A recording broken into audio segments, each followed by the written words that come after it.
Hi, my name's Ben. If you didn't know, you're at the How AI is Transforming Education. If you wanted to be somewhere else, you're out of luck. You're gonna have to stay now. So we have a wonderful kind of next hour for you, and we'll open up for questions at the end. But maybe to begin, we could just all introduce ourselves. I know it was on the invite, but maybe for the purpose of the video and for all of you. So my name is Ben. In the daytime, I'm a senior product manager at Adobe.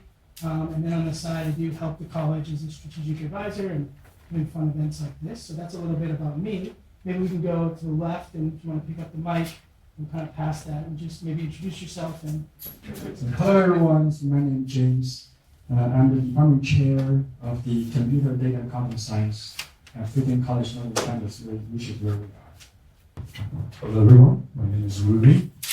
I am, first of all, an alumnus of FUC Middletown, so I'm very happy to be back here and visiting with former professors and be chatting about things that we care about. My role is I'm an affiliate researcher at the Wolfram Institute, and most recently I acquired a role as an AI researcher at Micro One, where we do research into humans and AI, and we do data sourcing and so on. So I have a lot of experience with this human and AI interactivity, and I'm very, very excited to go into this topic with all of you.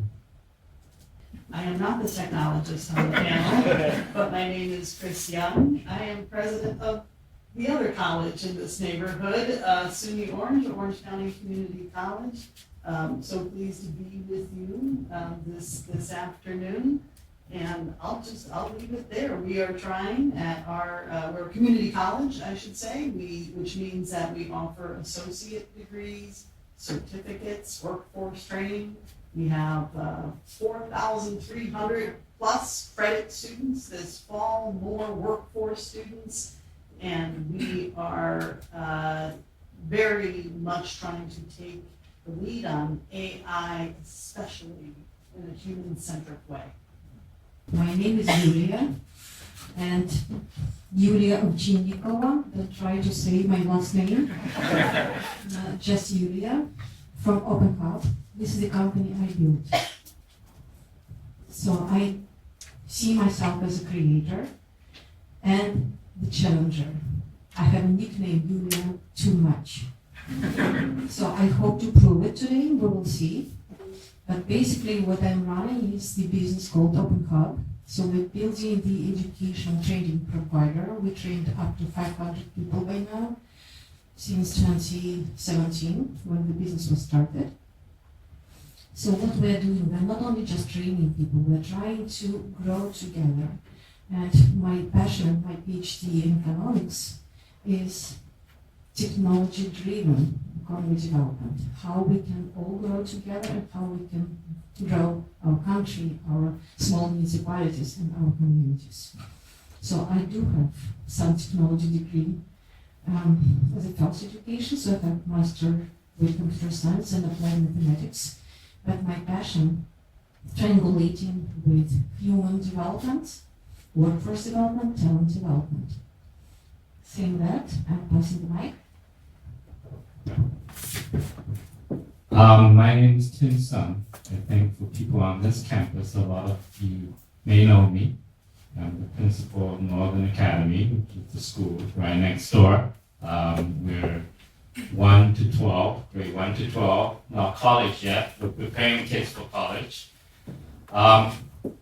So I used to be an engineer for over 2 decades in General Motors. Love science, love mathematics, and have done, I think, some early programming on machine learning, and it's very rudimentary. It's the quadratic optimization, iterative, whatever that is, in the days that the formal AI hasn't come out. AI is really I think it's a disruptor, is a new player in the industry, in the education. Early this year, I was fortunate to join a conference in Orlando, which is an education conference beyond the school hour conference, and they have an AI board. Somehow I was on that board, and with some industry leaders. A couple of them are founders of AI companies, and a lot of education experts. And we have 2 sessions there. One is internal with those educators, and one is public facing. While I was listening to them talking, and I sometimes join in contributing some of the ideas, and I just realized none of us know what we're talking about. This is where we get our speakers from. It just has too many variables for those mathematicians. We don't know where it goes. We have general ideas, we will do personalized learning, it will accelerate, it will, the more guardrails need to put into it. But where it leads to, I have genuinely no idea. So I'm here listening to everyone and hopefully listen to your opinions also. Thank you. That's it, guys. We're done. We have no idea. No, I think that's interesting. I mean, what I've heard so far is, I think, a really good theme so far is like how Kristine, you voiced this over really well, which is we're in education and we're dealing with humans and then we're dealing with technology, but doing that in a very human-centric way. Making sure that we're accelerating people in their education and their careers in the community while also embracing technology. And I'm curious, maybe we could just start with everyone going around and what's one thing you're excited about? What's one thing you're seeing? Maybe you're playing with the AI, maybe it's in OCC or in other places where you guys are working. What's one thing you're excited about? Let's start on a positive note. What are we excited about? So I'm going to answer the question a little while I introduce myself a bit. Having here for, I think this is my 7th year, having teaching many courses on mathematics, statistics, computer science, data foundation of AI. Actually, what makes me excited but also concerned is not any particular technology. It's the speed. It's how fast the AI technology is developing. So I remember 5 years ago, when I taught a course called Introduction to Data Science, I had to tell my student, hey, AI can write a poem. Back then it was news, And then, 2 years ago, I remember that was after ChatGPT was already out, and one of our friends came here talking about, hey, you can make AI do data analysis automatically. And back then it was news. But now, if you look at this conversation, it's almost like this was 2 years ago. I cannot believe it. This was not even the conversation. So this speed, I think, is exciting, but also in the sense that I think, education field is not a field. We are used to planning things and then discussion, implementing things in terms of years. It's not like we are talking about something in weeks, right, to make it happen. But this AI thing just happening too fast. So therefore, I think it's pushing the whole education field to think about ourselves. We have to, it's really transforming education, I think, and push us to react and think about the value of education in a deeper way. That's actually what I'm excited. I was thinking about this quite deeply. What is the biggest challenge and what is the most optimistic sort of view that we can have? And I agree with you. Speed is something that has absolutely changed the industry. And to give an example, when I was a student here at FTC, there were many homework assignments by Dr. Chi and Dr. Yu that took me weeks to finish, to do analysis, to make it pretty, to build a website. And when I talk to students now, that same assignment takes them 10 minutes. It takes them 2 days maximum. And even now for my work, something that took me weeks to finish, to build a website, connect it to a database, make the API call. This takes me 25 minutes. The rate, the speed that we can do things now is absolutely mind-boggling. And in the same vein that it can be absolutely incredible, it can also be very detrimental. From a biological perspective, we have never in human history had something like AI. Never in human history. We had the Industrial Revolution, we had internet, the implementation of internet, the implementation of mere electricity took about 34 years to reach a household. AI now, you go to a website, you log in, and boom, you have it right there. So I think, of course, I'm very, very excited at the pace that we can build things, we can do things. But it's a sword that has two edges, and we have to be very, very careful. How are we going to use both of those edges? And someone is, in the industry right now, I'm working with people in these big AI labs. It is frightening what these people can do with such a small timeline. So, just to make the point clear, I think speed is fantastic, but it can also be incredibly harmful if we don't handle it correctly. Well said, well observed, both of you. I shall share a story and the thing that's the positive and the challenge. So yesterday, sincerely, my executive assistant at SUNY Orange, her nephew is a student this year at SUNY Orange. And so she shared with me, she was in a car with her nephew yesterday, and they were driving through Middletown, and a very large military plane was flying over Middletown, low and slow, and it caught both of their attention, right? What is that? This is very strange. My assistant was like, what is that? And the nephew was a traditional age college student, right to the phone, took a picture, took a video, I don't know which, and said, Aunt, that's a galaxy, blah, blah, blah, here's its purpose, da, da, da, da, right? So to our younger folks in the room, right, that is probably, I'm assuming, that is a natural instinct to just write to, what is it? What does it do? Here it is.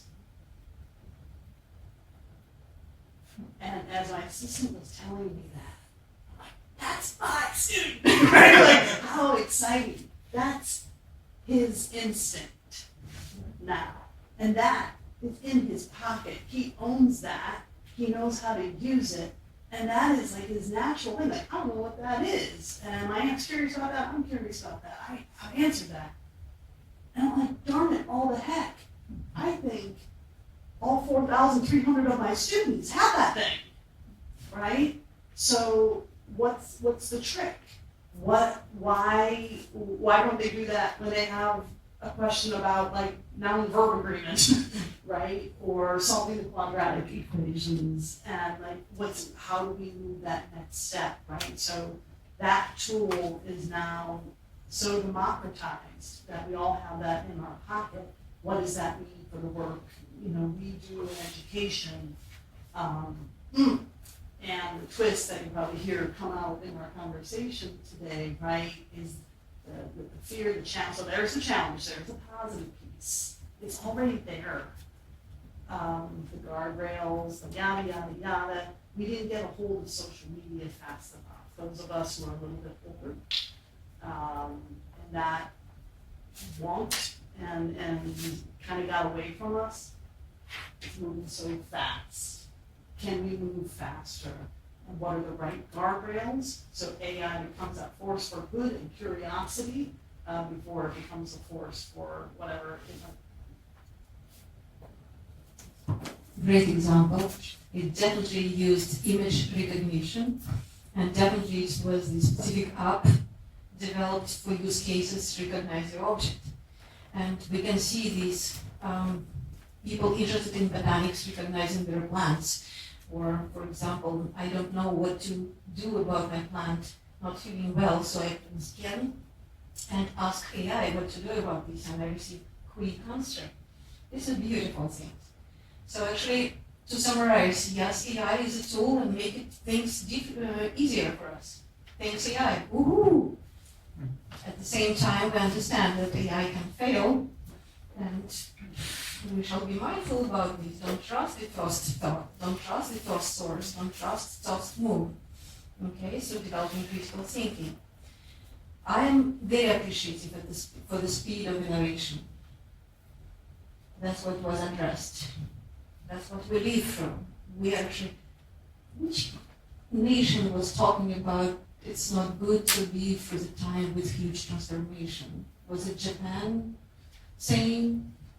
So it's very challenging to live through the transformational time. So that's what we are experiencing right now. We live through transformational time, but we do create this transformation ourselves, and we don't know where it will lead unless we will set the intention. So the intention, I would say, is the key word, which I will address again and again, because we have to be intentional about where we're going, what we want to get, how we want it to build, how we want this to behave. Otherwise, it will be not very well behaving and will turn against us. Another nice thing, and just like the thing which I'm enjoying the most out of AI, me personally, I like to experiment. I'm the challenger. I'm the experimenter, the person who experiments a lot. I'm always wondering, and I'm always curious, what if we will do this? What if we will do that? How we can do it in a different way? And AI allows me to experiment fast, fail fast, and to get the answers. Okay, not this way, but that way. So it improves my speed of decision making. Not only just research, but decision making speed. What excites me? I think from the perspective of primary and secondary education, in general, we have different types. We have homeschoolers. When they are compared to people who go to private school, if we just talk about test results, homeschoolers has a slight edge. And private school compared to public school, private school have a quite sizable edge. Now the difference is the homeschoolers, they get really this individual attention. And in private school, the class size tend to be smaller, and we try to provide more individual attention. And public school tend to be big, right? Now with this AI, personalized tutors, facilitator, whatever you call it, it can provide those personalized assistance. So think about a homeschool family.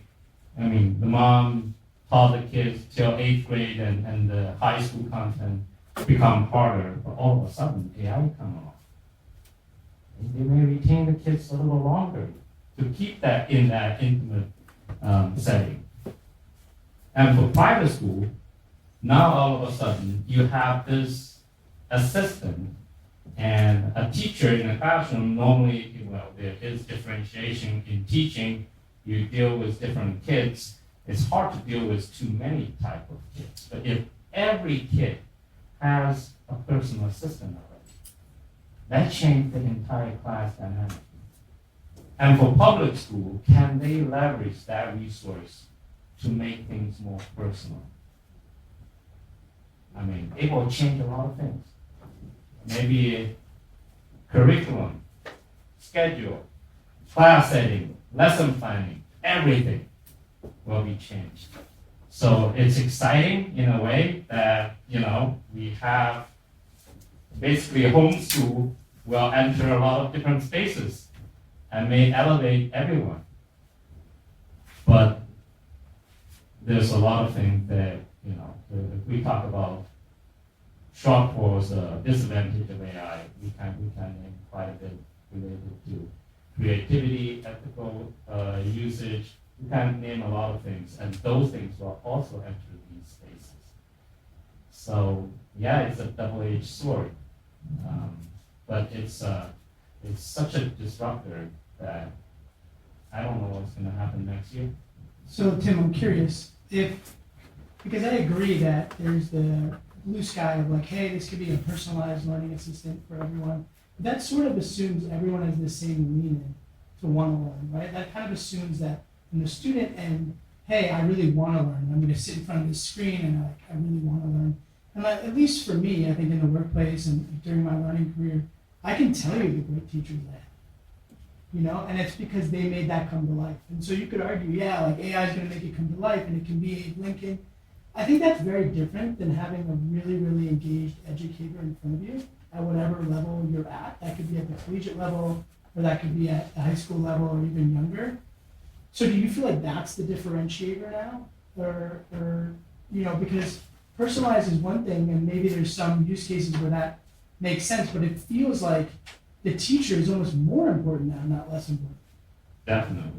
I feel like AI cannot replace teacher. It's just imagine a teacher not only more important, the qualification of teachers become higher. And if you're in a classroom and your students come and go because they're in different learning pace, and you have visual learners, have a AI companion that help the students learn visually, you have a text learner, you have audio learner, you have all different needs. And if you are a mentor to a class of 15 students, in the past, maybe you do differentiate just two groups, the fast group and slow group. Now you differentiate 15 different students. It's much tougher. And a lot of time when we say AI helps, it might be helpful in retrieve the information faster. But does it really help in your thinking? It may not. One example I like to have is like calculators. When the calculator was, first started to be used, and people think, with the calculators, then we can focus more on the logic of math. The basic arithmetic may not be that important because calculator can do it for everyone. Well, it turns out when we walk away from it, and when the math is about to discover patterns in numbers, and to get this, when you do this repetitive adding, subtracting, multiplication, exponentials, and all that, and you gain a different insights with how number works with each other, why there's a variable. And if you don't have that practice, you get the facts so easily, you get the basics so easily. The answer just give it to you. You don't need to struggle with it, and you try to jump to the next level of logical thinking, connecting different math concepts. It just doesn't work. And I think American mathematics, as a nation, we are pretty miserable in our math education. And when I first come to secondary education, teach high school math, and I realized a lot of the students who don't have that arithmetic basics, which is, just through repetition and can be acquired. When you don't have it, you just cannot do it any higher. On the contrary, a lot of the Asian countries, and they do focus on the basic fluency in the early days, and their math turned out to be better. So it's a roundabout way of whether the teacher, whether they are important or not. They're definitely important. They're important in helping the student, building the basic all the way up. And this machine, if they just give you the answer, depending on the way they give you the answer, it's better not to just give you a straight answer and that's it. If that's the case, then it will diminishing the result of our education. Yeah, if I may, I want to sort of make a point to your argument, Kristine, and in part also answer your question, Ben. I mean, I was homeschooled for 11 years of my life, and it was fantastic. I had a great time. But that actually led to your point. I was 3 years ahead of my peers by the time I was 11. And I think part of that is what you say is the personality and the connection that you have with the teachers. But you already made the point, we cannot replace teachers. And I think fundamentally we have agreed education is a human enterprise. It's not a machine enterprise. It's a human enterprise. And I think to your point, man, we need teachers not to just teach the material, but we need teachers for moral grounding, moral teaching, ethical teaching. And I also agree with Ben. I had many teachers, fantastic teachers, that not just taught the material, they didn't just teach the arithmetic, the math, the science, but they taught me how to work through it, how to think about the morality of it, how to lead myself as an individual. And I think this is sort of part of education. I think when we talk about education, what are we talking about fundamentally? And when I was preparing for this, it was very hard to put a definition to education. And I think for that reason, we have many schools, we have religious schools, we have science schools, we have different kinds of schools, we have homeschooling. And I think part of this is because education is very hard to define. So we're sort of talking about something now that we cannot even define well, which is it's kind of funny.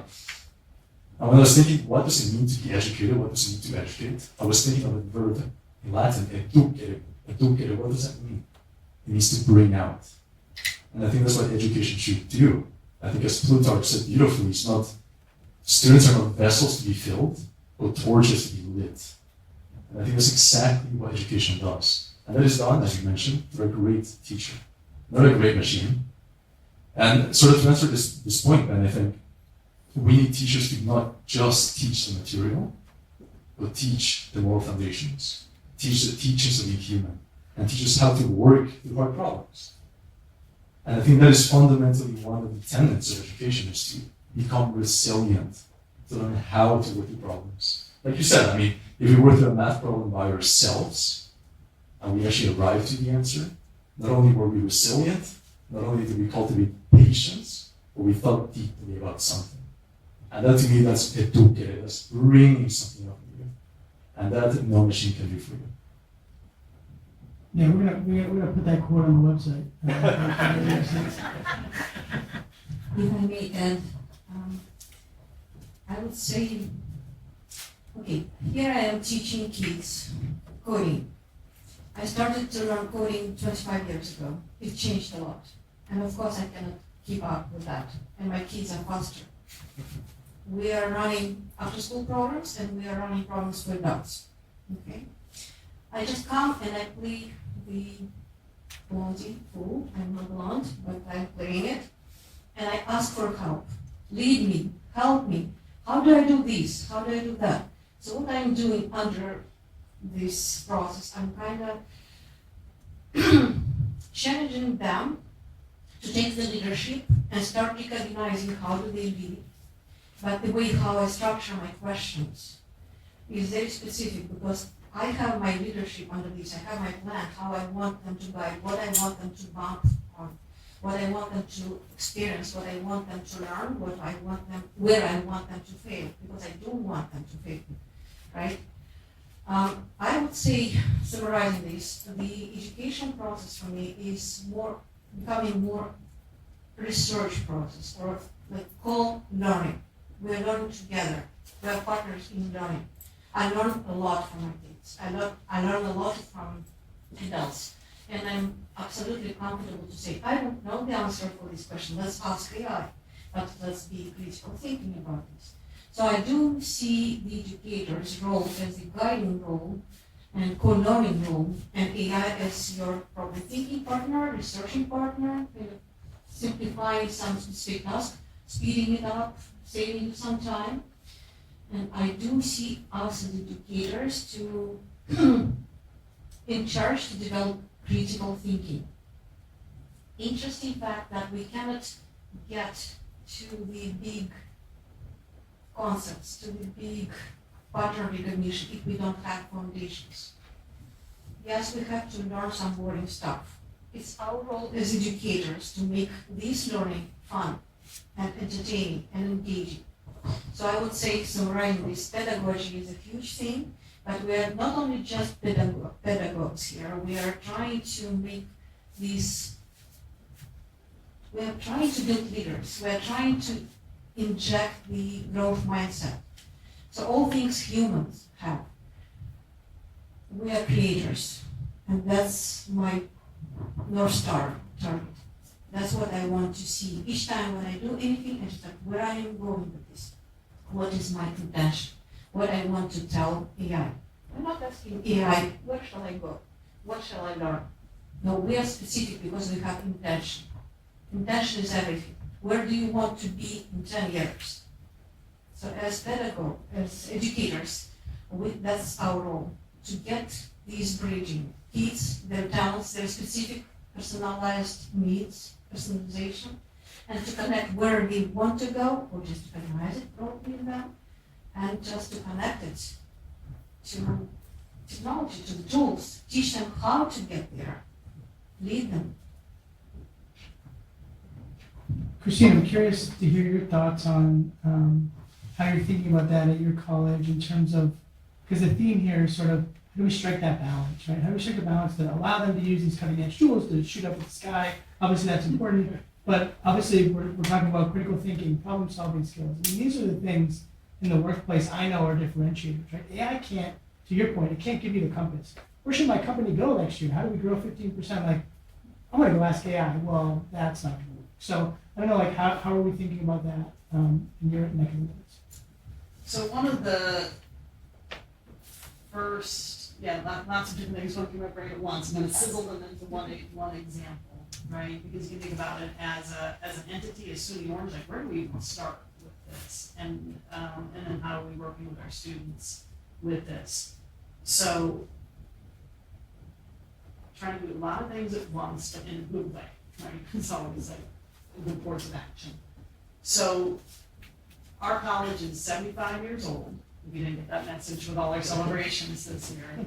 And one of our historic strengths is with healthcare, educating nurses, dental hygienists in that field.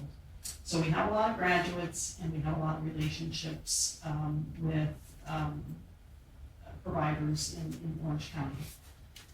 And we also are aware that the first place that AI technology is moving in the workforce is those like entry-level jobs. So we saw an intersection of where are our graduates and a lot of our programs going to interface with AI. So maybe a little bit of like, not job loss threat, but how are their jobs going to change? And I appreciate that we've already hinted at the ethics of that. And how will our graduates do critical thinking and ethical choices, especially in healthcare, and not yield all of, not really yielding power, but yielding all of this education and training that they had just received and worked hard for to a machine that's telling them to dispense medication or do this check, right? How are they still critically thinking and checking the machine? So we became very interested in making sure that we were harnessing like our historical strength as an institution very quickly ourselves and getting involved. And so that's why you will see us, if you haven't already, start to come out on AI and healthcare. So partnering with the Garnets, all of the players in Orange County and regionally to understand like where are you already put AI in, or where do you expect to do that? How are you using it? Who are the employees? Is it assistants, office workers? Is it phone, people who are making phone tree decisions? Where is that happening? Help us understand that. We're going to design curriculum and training for the students we already have and for your workers, and blend it's tech training, it's ethics, it's morals, it's all of that. And that's how we're making decisions about internally our professional development, interfacing with partnerships, working with students, and those big decisions internally about our own policies. So we feel like if we get our doing that and then taking that larger picture of the whole institution fast. Well, first of all, I love that. I want to kind of double click on your insight because to me it sounded like, because we're talking about speed, we're talking about reacting in speed, we're talking about kind of innovators dilemma stuff, just for companies and educators. I think what you're talking about is almost a startup mentality. It's saying, okay, let's verticalize where we're specialized, right, in healthcare. Let's go talk to these people that are hiring, and what are they doing? And let's take the learning that we have and the curriculum we have, which probably is very good already, and let's understand the need, and let's almost reverse engineer that need that we're hearing almost real time into the curriculum. That sounds awesome. That sounds like a big unlock for everyone to kind of take that, if I understood correctly. Yeah, no, it's well put, and that's what we are trying to do while doing all the other things, right? You're still gonna run a college. Hopefully, yeah, yeah, and it's early days, and I'm welcome. I'm listening to this panel for insights as well, because there's blueprints from history and a big unknown road out there too. But I appreciate the validation. Okay, I want you to pitch me on a computer science education, okay? So let's say I take the skeptic point of view. I'm not smart enough to be a computer science major, so all these people in this room are smarter than me, but I'm around a lot of smart people at work. And well, I can just use Windsurf, the code. I can just use ChatGPT, right? And like maybe for Yulia too, right? So I can just vibe code, right? Why do I need a computer science education? What's that gonna give me? I can just vibe code an app tomorrow, right? I'm a product manager, but do I even need my engineers? Don't tell me this. Do I need my engineers like tomorrow, or can I just code my own stuff? Why do I need a computer science education? Okay, so for example, actually even without AI, back a few years ago, one thing is you can pretty much do everything by yourself because there's so many free online materials, right? I'm teaching captives, there's a Khan Academy, there's so many things. I'm teaching other courses, there's so many things. And why do we need you, a teacher? Well, let's actually connect your question with the previous one. And I challenge my students, just go ahead, do that yourself, and tell me what's the learning outcome without the teacher. So actually, I think my job is basically, I tell my students that when you no longer need me, then I'm successful. So the thing is, clearly you cannot give AI to a 5-year-old and expect it just to can do anything, right? Like any job. So in a real job, for example, why do you need a computer scientist? Because you have to make sure that things work. Right? That's the key difference between you're in school and in a job. You have to make sure things work. Things work, you're responsible. If things don't work, you're going to pay a price. And to make sure things work actually are wise challenge. And the thing is, this critical judgment you cannot give to AI yet. So the thing is, even if, for example, AI can do maybe 80% of coding, actually I just saw a number. It's still much lower than that. Like only 15% of AI codes are directly used without any editing. The majority, like, you still ask AI to do something for you, but as human, you still have to be the judge. You still have to edit it to make sure it works, fits what this task needs, and make sure everything works. That's very complicated because it's not a simple thing, just like a coding job. You have to consider many factors, right? In a real job, it's still like what a human can do. It's not still not what AI can do. So therefore, for my own experience, actually, when I first use ChatGPT, I feel it's like a cheating tool. In what sense? In the sense that I can learn things way much faster than I did. I'm just keeping asking, for example, if I want to research about stock market, I know nothing about stock market. I was teaching math, but not finance. I'm just keep asking AI 1, 2, 3, 4, 5 because I have critical thinking. I'm a PhD. I can say, hey, you say this, but I don't understand. Tell me more. And after asking maybe for 30 minutes, I think I learned a lot. And I feel very comfortable to even teach my students about stock market. But this is fantastic, right? This will talk about speed, only like learning speed. But I do think that probably my students, I don't know, but probably many of them they are not doing it. So the thing is, you need, those capabilities, I think I developed them without AI because I have a lot of experience.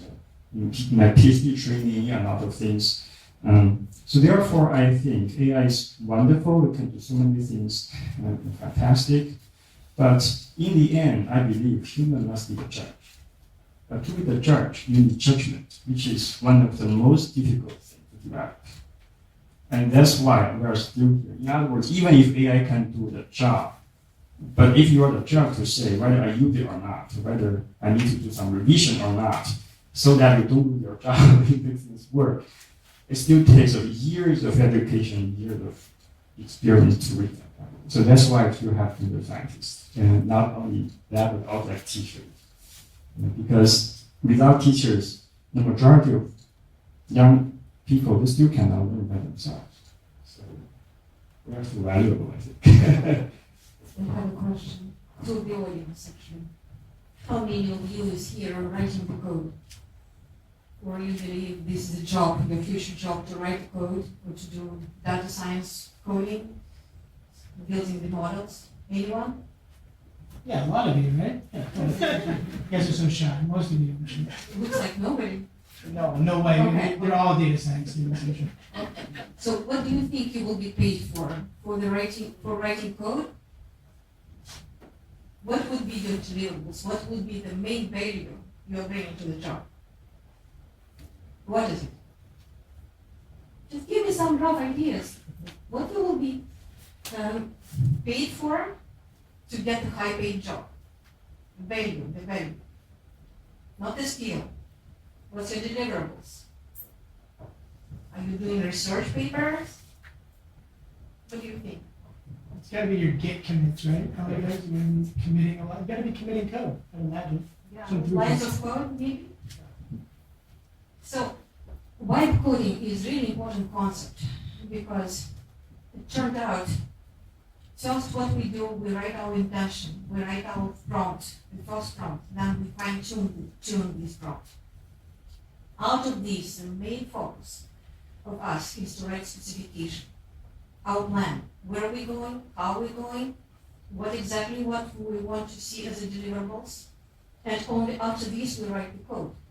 When the code is written, we're talking about computer science of code, right? So we believe these are our main deliverables, and we're getting paid for that. But basically, we're throwing the prompt out, and the prompt itself, our intention, our plan, how we want to approach, is the most valuable things. Because once you have your prompt, once you have your plan, how you're going to approach this, the code can be replicated easily with AI. And I will give you 2 examples of this. First example is industry example. So some personal information. My sweetheart is the inventor. So he invented the digital viewer. You remember, probably some of you do remember time when you come to MRI or ultrasound research and all these things, you were getting the films, physical films, and you have to carry these films between doctors, from doctor to doctor to get the second opinion. So the question, they challenged the status quo, they challenged the situation, and they said, why can't we do digital? Because it will be easier, actually, right? And machine can read this, and we can send it and such. So now we live in a different time, the low speed of innovation. Now we're all having this MRI. MRI is done in one facility, and your doctor is receiving the image of your MRI right here. And the industry, the whole industry did transition to this level.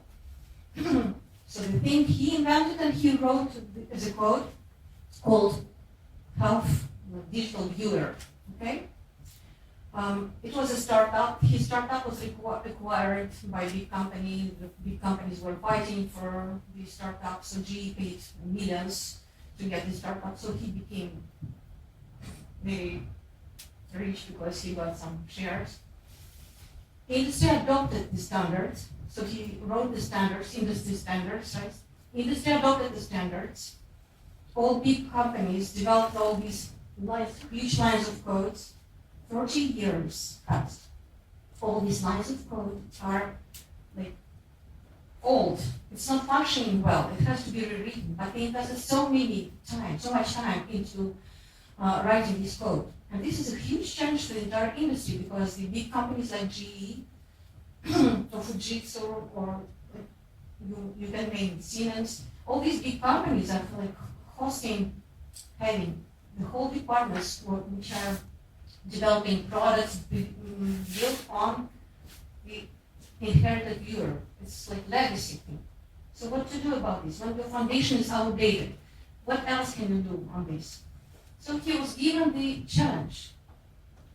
Can he do the prototype on the new viewer? And like all big companies, like, oh, it's zillions of dollars to rewrite all these huge IT systems. Nowadays, all these IT systems are built on code. So he took 2 days actually to create the specs, to talk with AI. How do you do this? So the way he prompted this, it's another story, totally another story, but out of 2 days, he developed a totally new viewer thanks to AI. No millions or zillions of dollars, no huge, like, very expensive departments of coders. It's right there. His prototype, yes, to build a bigger, like solid, like IT system, it still need a little bit more work, probably a couple departments of IT companies, right, to be more specific to use cases. But basically, the job for these departments right now to fine-tune specific use cases, fine-tune the foundation which he developed to specific use cases. You see where I'm going with this? This big, very complicated example. I will give you a more simple example. Startups. Here's young mama with her 5-year-old daughter. She's art lover. She's going to MoMA or to Metropolitan somewhere, and she wants to see all these sculptures, all this beautiful painting, and her small young kid is like bored. What she is doing, she's actually photographing the sculpture, and she's asking AI, can you describe what's going on here on this thing for the specializing, for the 5-year-old kid? This is just rephrasing, rewriting, re-explaining, adopting the language. So she found it very useful for her. She shared with a small group of users, her friends, same young mamas, with same kind of kids. And she actually saw the huge demand for that. So she pursued funding, and she received like 10 millions of funding to start this as a startup. Vibe coding this case, right? She did vibe coding, she did test proof her concept, her idea, and then she moved to build a professional IT system out of this, the final product, fine-tuned product. Yes, she did hire professional programmers to do this because they are experienced, they know what to ask, they know what specs should be there. Make sense? Yeah, so I think I want to open it up for questions, but I want to touch on a couple of things you just said because I think they're super interesting. In my experience, you can tell a senior engineer from a more junior engineer based on the questions they'll ask you about the spec, right? So if you write something like product requirements doc, you'll start to understand how this person thinks. And I think what we're getting at with your example of the larger enterprise system or the startup is that the value here is, do you know what questions to ask? And do you know what problems to solve? And do you know how to think through those problems? And then, if you do, you're in luck because AI is an accelerant. AI is an accelerant for someone that's got 3 or 4 decades of coding experience, that can rewrite it. It's an accelerant for a young mother with a great idea, and you can get to a prototype level. And obviously, to get to an enterprise level, you need a lot of pressure testing and different things. And so I think for all the young students and the people that will watch this later that are students, community college or Northern and other schools, my advice would be, it's so critical that you get educated in a way that asks the right questions and understand where to go, and then use AI as your accelerant. I would say educated, yes, you need to know your foundations. And another value, huge value, you have to become the industry expert. Specific industry, specific use case, specific challenge which you experience, you're expert on that. Your expertise will allow you to use AI in an innovative way. AI would never invent things, you will. Yeah, really well said. I want to open it up to all the people that didn't admit being data science students earlier. But hopefully there's some questions. Anyone can ask questions, but let's open it up to the crowd. What kind of questions do you have? And let's open it up a bit.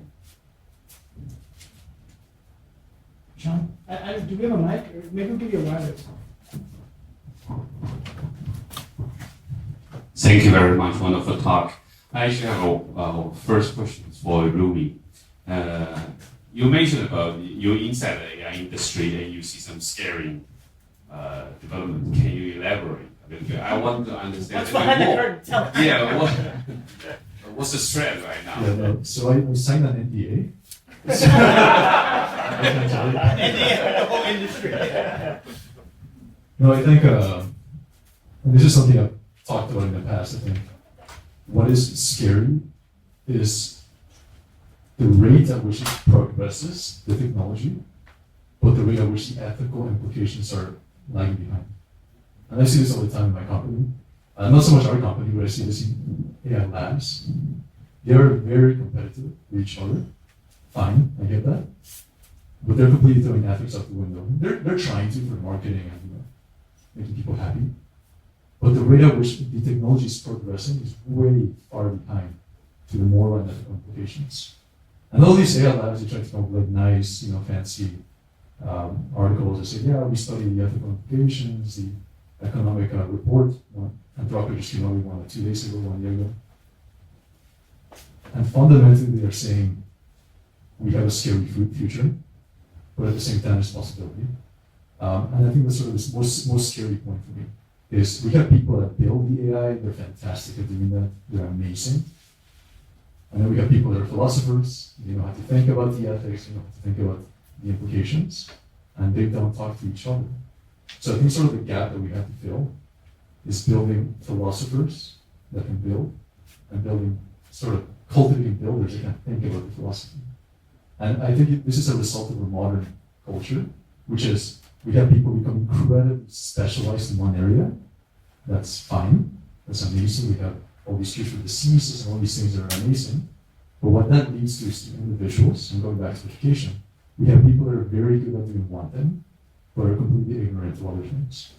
And I think to really holistically think about what's happening now is to have people that can dabble in philosophy, dabble in ethics, and also in history and all the humanities, while at the same time understanding what AI is.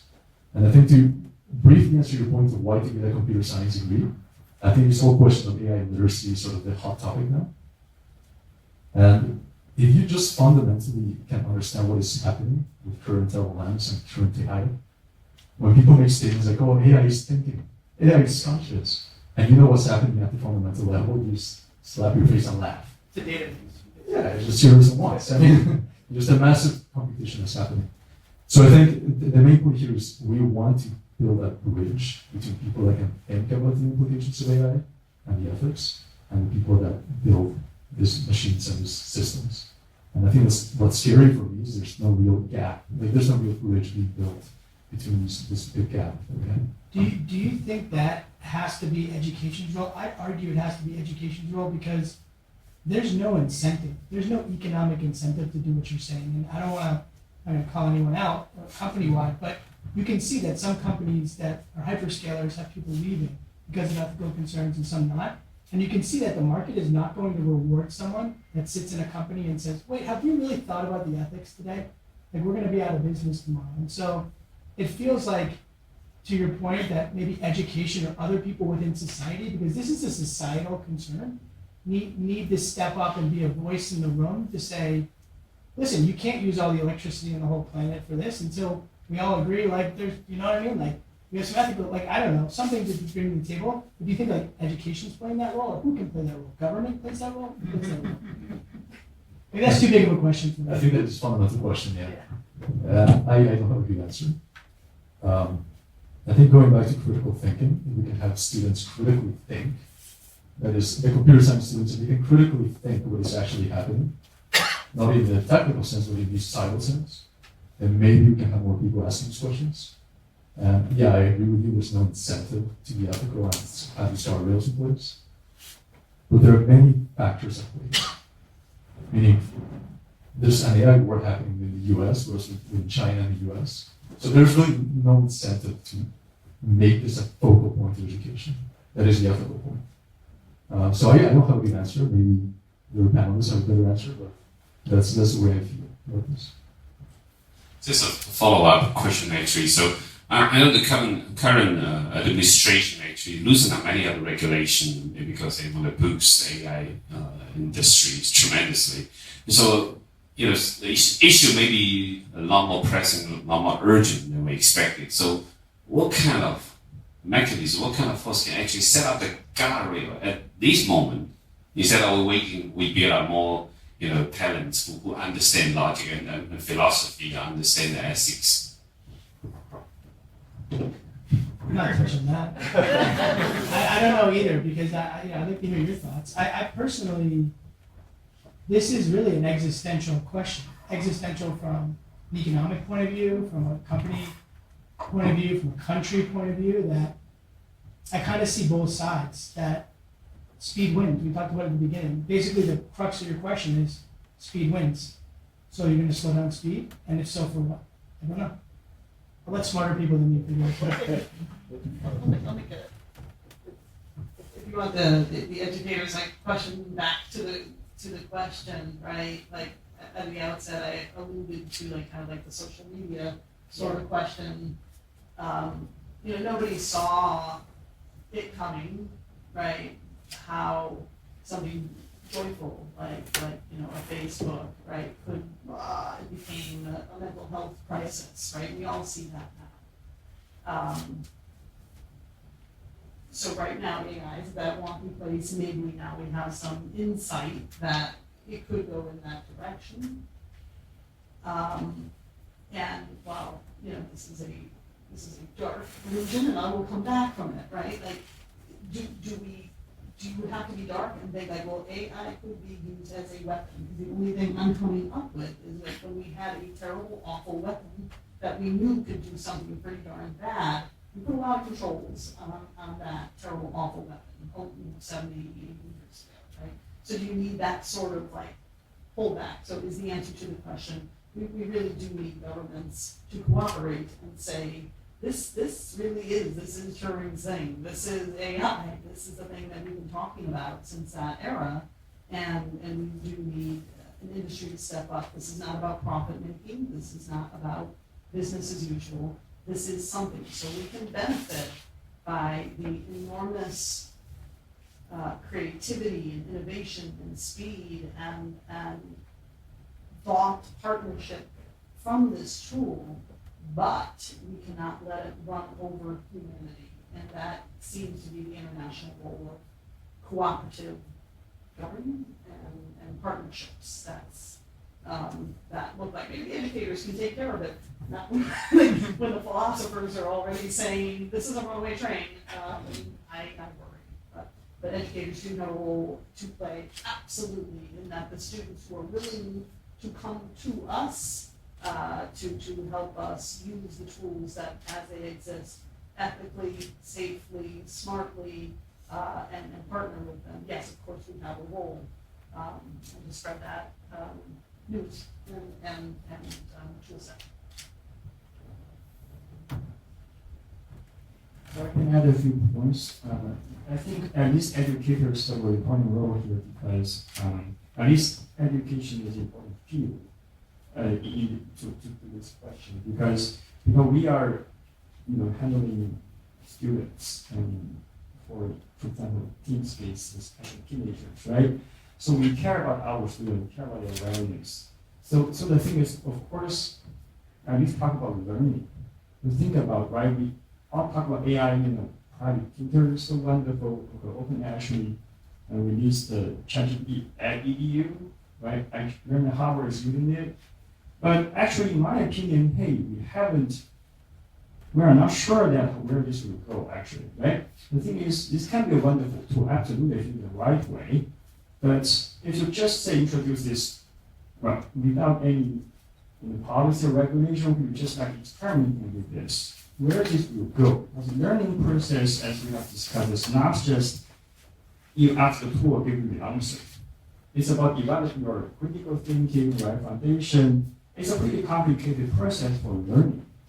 And actually, we are not really sure how the AI tutoring or this kind of tools can serve the best way, but not in the other, not the bad way, but in a good way. Actually, this is a serious question. We need to actually see it. So as educator, I know that actually we, at the department chair, I always think about this because we are, data science, neuroscience, our kids are very good at this.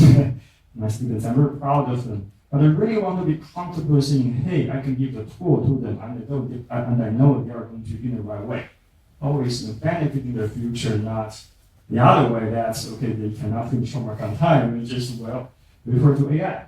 I want to be comfortable with that because we care about it. And they are, as teachers, educators, that's our heart. So I think in this sense, educators at least can serve a pretty important role in this procedure. But of course, it's not sufficient just for educators to take care of this because so many factors are in play. But I do think because I care about my students, so I'm willing to think about this and have collaboration and talk with other people.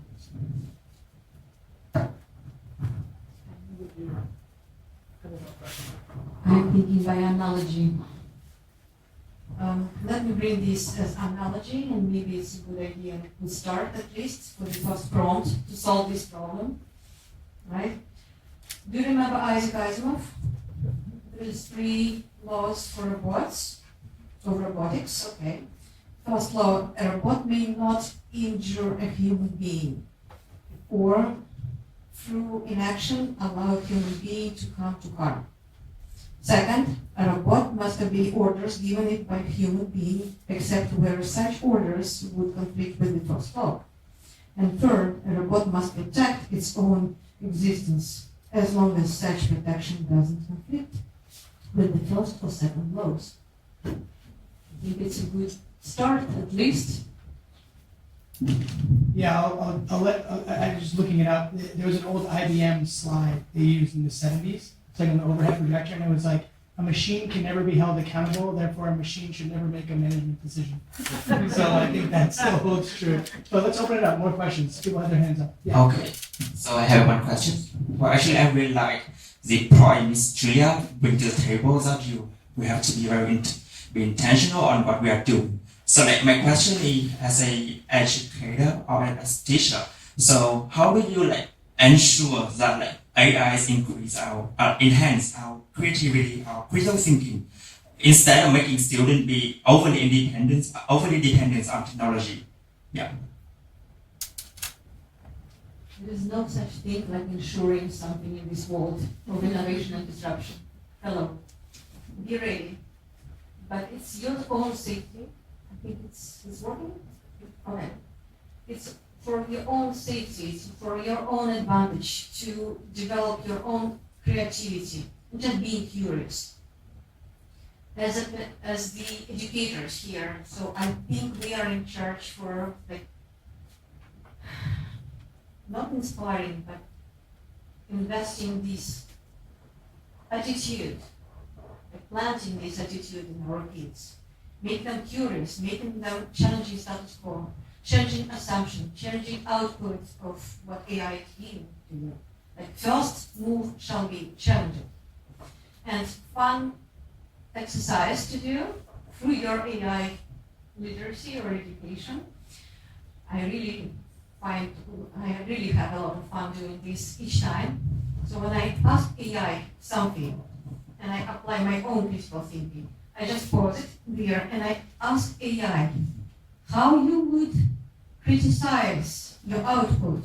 What's wrong? Give me arguments against what you just delivered. So I'm using AI against AI and make myself as observer of this fun, and that's actually feed my creativity even on the next level. It gives me wow, there are so many options to change it better, or more, or wider, or to create something extra, right? So just play with this. It's gamification. We live in the life of gamification. It's fun. Challenging is fun. Being in ancient Greece, what they actually taught, they taught discourse, they taught communication. So I think this is actually the main skill we all need for these specific things. The structured communication. The way how you communicate with AI, the way how you communicate with each other, the way how you communicate with your peers or similar classmates, right? Communication is so important and you are in charge of your communication. Hey, Julia, I think those are fantastic points. But I think the assumption here is that you actually want to learn. That's first. And going back to ancient Greece, the Greeks have a saying, is mathemata, pathemata. Learning is pain, pain is learning. So if you actually want to learn, you should be ready to That's suffer. not our motto here. No, so I think the point here is, assuming you actually want to learn, you should be ready to be in pain and suffer, especially if you're a data science student. But I think fundamentally that is the point. Like, you actually want to learn, and if that is the case, you should be ready to undertake the hardships of learning. And as Aristotle said, the roots of education are bitter, but the fruit is sweet. And if you can actually go through the effort, be resilient and learn to cultivate those virtues, again, going to education, bringing out those virtues and actually going through the pain and suffering, you can actually cultivate and harvest the fruit. And it's a very, very sweet fruit. So. Thank you very much for this eye-opening symposium. I'm a mother of a 12-year-old, and so very concerned. I use a lot ChatGPT, but very concerned of where is this going. Lover of Asimov since very young, and when I read it, it was like, wow, when is this going to happen? Well, years after this is happening, but I wonder, these AI people didn't read Asimov and didn't read like the first law, because some kids are harming themselves. So that's one side of my question. And then my husband has a half brother that is in his 30s. So he's ahead of his big brother who is a doctor. And talk about ChatGPT, about AI all the time. And it's like, he knows that something new is coming that people are worried about. It's the next level of AI. Right now, AI is kind of two-dimensional, and there is another level that is coming that is kind of three-dimensional or fifth-dimensional or something like that, that is coming soon, he said, that will have that critical thinking and may replace a lot of humans. So what do you think about that? Tim, do you want to talk about maybe the kids one first? Because that's like your age. So The age that I'm dealing with. Well, to Rumi's point, you first need to put learning at the high priority. I think for the teenagers, after homework, that game, that sports, that party is the priority. So AI, first of all, cannot be a quick and easy answer. So if in education we're going to use it, then everything around it needs to change. If AI is inevitable to be a player here, then when you give assignment, the correct answer is no longer what you get point. What you get point is the alternative answer. What are your thoughts on the correct answer? Something that AI can do not as well. Even nowadays, like what you said, you can get AI play with AI. There's a lot of things can come out of it. We just need to put moderation on the use of AI in order to at least to curb its negative effect. We don't know how much of a negative effect. I mean, but for negative effect of these kind of things, it needs longitudinal study. It needs years of data collection. And AI is just too fast. I mean, the data is no longer valid that you collect next year. It's a different product. So to that point, how to safeguard children to use AI and in their development, I really don't have an answer. I can try to do my best. I saw some of my students here to prevent them from using AI. to have a tool to check their work to see whether it's AI generated or to regulate the classroom and give different assignment, give different kinds of work. But I think that's a great question that I truly do not have an answer. I mean, to really safeguard. Let me ask you the following. How do you safeguard your kids from using the knife, from driving the car? What do you do about that? I don't let them use it. I don't let them use it. I don't. So they don't eat, they don't cook, they don't drive cars? So My 12-year-old doesn't drive the car. Okay. I understand this for 12 years old, but does mean he will never use a knife to do something like wood carving or to prepare the food? That's what you mean? Safeguarding him, like protecting him from the life? No, we're teaching how to use one. That's the answer. Let them experiment. It's okay if they will hurt themselves, this way they learn. Just a little bit. Make sure you are with him or at this moment when he's or she is trying it. And talk for this. Observe. Show emotional support, but say, yes, it's okay to fail. Yes, it's okay to be harmed.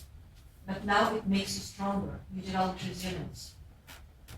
Now you know what to do about this. I cannot protect you from everything in this life. You have to take care of yourself going forward. How do you do that?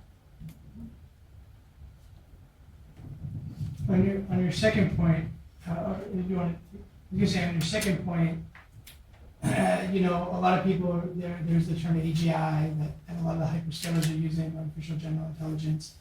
This next dimension, right now we're kind of in the agentic phase, which is like taking something that, like an LLM that just reacts to something and then making it basically automated tasks or automate work. I feel that AGI is a term that has no definition, no agreed upon definition across the hyperscalers, which is why now they're rephrasing it as superintelligence, because it's ill-defined. It feels to me like a very lofty goal that can justify trillions of dollars of investment into something without actually needing tangible output. Generally, you're going to raise billions and billions and hundreds of billions of dollars. You'd say, here's the point at which you'll get your money back. But because the investment, the infrastructure investment, the CapEx is so big, and because the ask on society is so big, there has to be this unimaginable, unattainable goal to pay that off. And that's that idea of AGI, and that's that idea of superintelligence. I have not seen any evidence of that, close to that. I think we're actually still, I saw something the other day from ChatGPT. I couldn't tell the difference between how big an orange circle was. So I think there's real hype here in some of this technology, but at the same level, these agentic systems are still far from doing a lot of the jobs. And I think the safeguard there, I think about this a lot. I think my job can be threatened, anyone's job can be threatened. Competition is real, outsourcing is real, like all these things, or just someone smarter than me or better than me. And that could be a machine or that could be a person. I think that's where I think the differentiator really is EQ.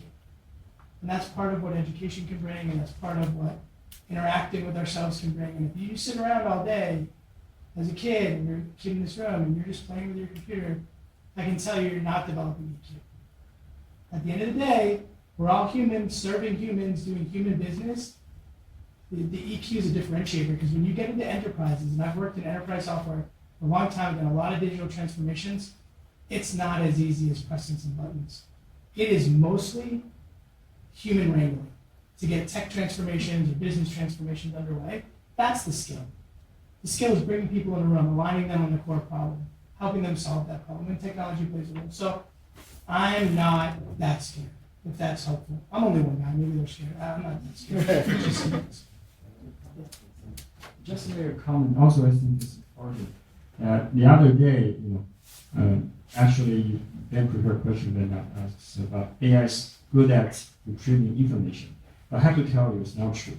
The thing is, I experienced this. Okay, AI told me something. I say, okay, summarize something from research. Okay, and I would only say AI is good at pretending to be good at retrieving information, because the way it put the things looks so convincing. But did you ever check all the resources that AI gives to you? If you check it, you'll find out sometimes it's giving you information not in the original source.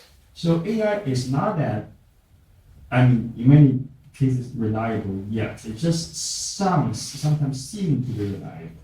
So this is, I think, an important point, so that like AI is nothing but probabilistic model. I'm teaching that. So it's not really understanding things like human. For example, like a teacher can teach the way of human thinking. AI does not have that. Whatever AI gives to you is not human thinking. It does not come out from human thinking. It comes out from, well, some computation. And but it's more like a mathematical model. You maximize or minimize some loss function or whatever. So the teacher can teach human thinking. So I think it's also important for us to understand the weakness of AI. Not just always think about it's so advanced, and just partly because we don't understand it well enough. So this is my comments. Go ahead, yeah, please. This will lead really well into my question, because I'm a health professional, and when you were talking before about linking up to causing harm, what concerns me is how AI is some of the first advice that the ordinary everyday person will go to when they're trying to self-diagnose. And when I was in clinical practice originally 15 years ago, it was Dr. Google. And we used to joke, by the time they got to see someone privately, like I was in one-on-one, they were pretty sick and they'd been taking the wrong advice for years. And what concerns me is like AI is now giving inaccurate diagnosis, and so that's, I don't know how, Kristine will probably have an idea on this one. I don't know that I do in particular. I'm told it was like WebMD, right, or whatever. But in any case, yeah. But we're gonna keep coming back to like these critical thinking skills, and AI as a force for good is gonna let us keep being human. So yeah, it is intoxicating that in our pockets is the ability to like, is that a runny nose or is that the plague? And I'm gonna go with plague. So the people who are our students and those that we have the ability to train, how are we changing the curriculum and retrainings and the touches that we can have in partnerships with healthcare providers to recognize that that's happening, and with the human touches, like cut through that so much faster, right? And talk that language to individuals faster and recognize maybe that that's happened, right? This is going to be so sweeping and so comprehensive, the entire repertoire of things that are happening, and getting out of, and there's exciting pieces of this too. So there's yet another college in Middletown called Toro that is training physicians, so this isn't exactly like my jam, but I think about what is AI going to do, because for the past decade, like when we all see our general practice physician, right, it's all about like, does that person ever touch me, or is it just like a quiz, like it's a quiz show, right? Which we know that's all generating data and it's all going into something else, but like there's so much that can happen. I too will say, I don't know exactly where it's going, but the things that are gonna happen in our educational institutions are gonna flex and move, and we have to be good enough on the educator side to know that we flex and move toward the human piece of this, to do the things that only humans can do with each other. So as the language models get better, and the data that it gets to is more valid and truthful, that we can train people in the spaces that get created. What I mean by that is there more time that we can do more lab skills, more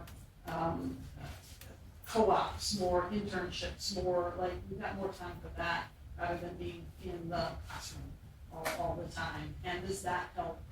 I know you set it up with a different question, but does that more help? So when we encounter the individual who's like, I've got the plague, now I really do have the plague, or something closer to the plague because I've let this thing run so long, I can be more attentive and I can spend more time with you because I'm not over here doing a million things on the computer.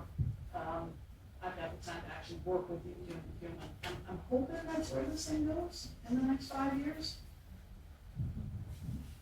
So thanks everyone. So the time we have, we went a little over because you guys are super engaged and that's awesome. And so thank you for all our panelists. Thank you for our hosts.